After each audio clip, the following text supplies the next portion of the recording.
राजीव रंजन हमारे साथ बने हुए हैं। राजीव, इस वक्त हम देश की सियासत में दो तस्वीरें देख रहे हैं।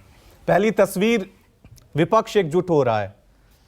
19 से 20 पार्टियां 23 जून को बिहार के पटना में इकट्ठा होने जा रही हैं और एक संदेश देने की कोशिश की जा रही है कि इस बार जब 2024 में लोकसभा चुनाव होंगे तो विपक्ष एकजुट होगा, एक रणनीति के साथ आएगा।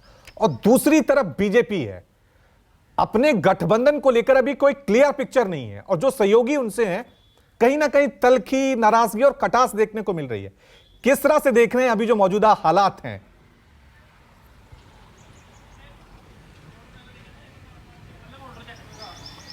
देखिए, अगर पिछले एक दशक की राजनीति की बात आप करेंगे तो भारतीय जनता पार्टी के साथ जिस छोटी पार्टी ने गठबंधन किया उससे भारतीय जनता पार्टी ने निपटा दिया, और जब जिसकी ज़रूरत पड़ी तब भारतीय जनता पार्टी ने उसके साथ हाथ मिलाया।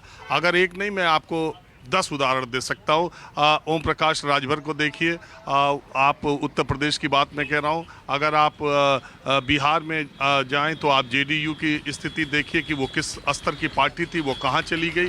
भारतीय जनता पार्टी ने उसका दामन पकड़ा था बिहार में अपनी एंट्री के लिए, और आज जेडीयू आधी सीटों पर है भारतीय जनता पार्टी के। अकाली दल का क्या हाल है पंजाब में, ये बताने की कोई ज़रूरत नहीं है। और शिवसेना का क्या हाल है, ये पूरे देश देख रहा है। तो भारतीय जनता पार्टी अब देश में इतनी सशक्त पार्टी अकेले दम पर हो चुकी है। जो काऊ बेल्ट की पार्टी कही जाती थी, उसने अपना विस्तार इतनी तरफ फैलाया हुआ है कि उसको जब जिसकी ज़रूरत होती है तब वो गठबंधन के लिए, अब वो ऐसी स्थिति में आ चुकी है।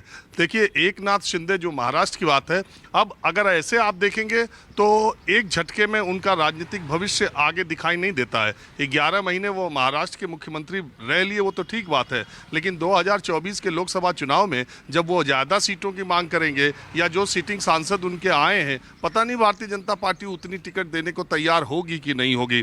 देखिए, एक बात कही जाती थी कि जिस आरएसएस का मुख्यालय नागपुर में है, वो आरएसएस बीजेपी को वहाँ खड़ा नहीं कर पाया महाराष्ट्र में। वहाँ एक करिश्माई व्यक्तित्व का आदमी बाला साहब ठाकरे, जिसने मराठी अस्मिता और हिंदुत्व के नाम पर शिवसेना को बनाया था, भारतीय जनता पार्टी ने उस शिवसेना का हाथ पकड़ा था, छोटा उंगली पकड़ी थी, और आज भारतीय जनता पार्टी महाराष्ट्र की सबसे बड़ी पार्टी हो गई। शिवसेना दो फाड़ है, असली कौन सी है ये पता करना मुश्किल है। तो ये भारतीय जनता पार्टी को 2024 के इलेक्शन में मुझे नहीं लगता कि बहुत ज़्यादा गठबंधन के सहयोगियों की बहुत ज़्यादा ज़रूरत है। ये चुनाव तो नरेंद्र मोदी के चेहरे पर होना है और लोकसभा का चुनाव होना है। बीजेपी नरेंद्र मोदी को आगे करके चुनाव लड़ेगी। हाँ, ये ज़रूर है कि हर जगह के समीकरण जहाँ वो कमज़ोर है, जैसे दक्षिण में उसका खात्मा है, उन 4-5 राज्यों में उसको क्या करना है। तो तेलंगाना में भारतीय जनता पार्टी शहरी इलाके में, हैदराबाद में तो ठीक है, गांवी इलाकों में, ग्रामीण इलाकों में उसका कुछ नहीं है, तो उसकी टीडीपी से बातचीत चल रही है।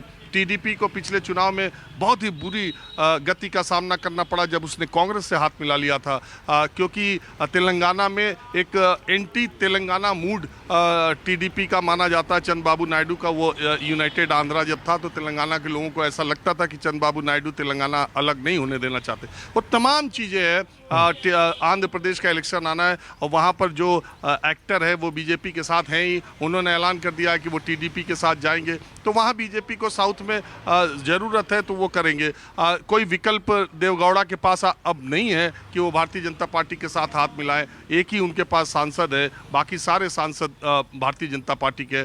तो भारतीय जनता पार्टी को जब ज़रूरत होगी, जहाँ तक विपक्ष का सवाल है, बार बार वही सवाल है कि जहाँ एक दूसरे से राजनीतिक हित नहीं टकराते हैं वहाँ तक तो ठीक है। 23 तारीख को अरविंद केजरीवाल, राहुल गांधी एक कमरे में साथ बैठेंगे, और कल उन्होंने जींद में, हरियाणा में क्या कहा आपको पता है कि कांग्रेस ने 25 सालों में लूटा खाया है हरियाणा में। तो अब ये तो विपक्ष की अलग रणनीति है, लोकसभा के लिए अलग, राज्यों के चुनाव के लिए अलग, ये गठबंधन बनाने की तैयारी हो रही है। अब जब एक दूसरे के राजनीतिक हित जहां टकराएंगे वहां विपक्षी एकता कितनी होगी, कांग्रेस वहां कितना त्याग करेगी, या वो क्षेत्रीय राजनीतिक दल अपना कितना त्याग करेंगे, ये एक देखने वाली बात होगी।